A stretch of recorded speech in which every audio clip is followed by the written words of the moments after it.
Forget everything you were taught about so-called primitive trade in ancient Africa. Long before modern banks, before paper money, before colonial coins, entire civilizations across the African continent operated powerful economic systems. These systems were so advanced that their currencies rivaled the value of gold itself. This is the untold story of Africa's hidden currencies, and why the world desperately tried to erase them from history. For centuries, the global narrative has painted a picture of pre-colonial Africa as a continent of simple barter, as if people were just trading goats for grain with no real concept of money. But let's be clear. This version of history wasn't born from ignorance. It was propaganda, because acknowledging Africa as financial sophistication would have forced the world to admit one very uncomfortable truth. Africa was not economically behind. Africa was economically powerful. Across West, Central, and East Africa, vast trade networks stretched for thousands of miles. Salt journeyed across deserts, gold moved between kingdoms, and ivory, textiles, iron tools, and spices flowed through highly organized markets. These weren't chaotic bazaars. They were governed by complex price systems, regulations, and, most importantly, standardized currencies. And these currencies were not just random objects. They were engineered, designed, measured, valued, and trusted, just like the money in your wallet today. Let us talk about one of the most powerful currencies ever created in Africa, the Katanga Cross. Forged from pure copper in the heart of Central Africa, these distinctive cross-shaped ingots were not decorative art. They were money.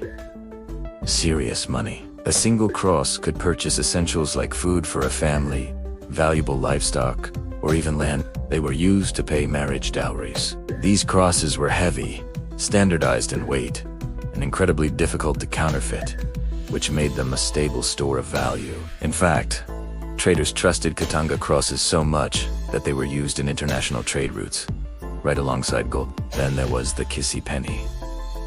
These were thin iron rods used across West Africa as a widely respected currency. Each individual rod had a fixed value, and bundling them together created higher denominations. Their worth was tied directly to the skill of iron craftsmanship.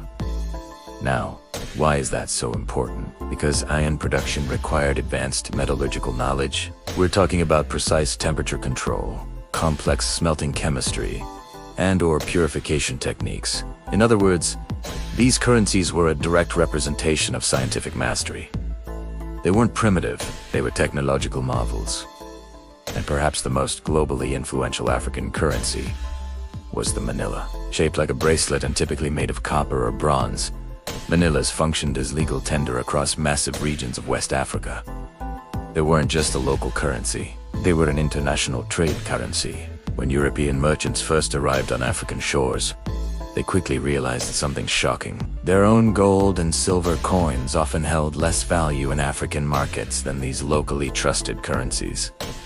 So what did they do? They couldn't beat them, so they joined them. European mints actually started mass-producing their own versions of manillas specifically to trade with Africans, because African economies demanded them. African currencies were never symbols of simple survival economies. They were symbols of influence and power. Entire empires rose on the strength of their currency.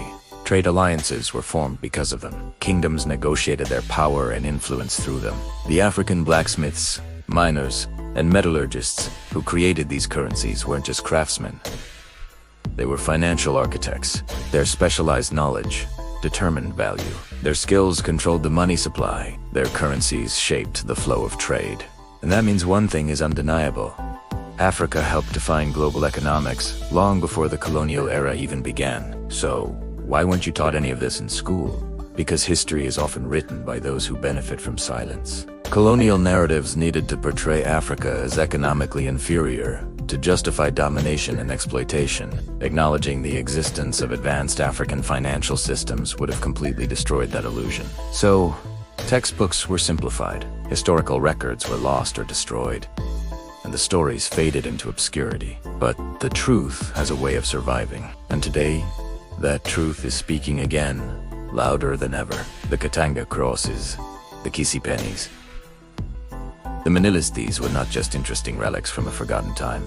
They are proof. They are proof that African civilizations understood value, economics, and global trade at a level the world has rarely been willing to acknowledge.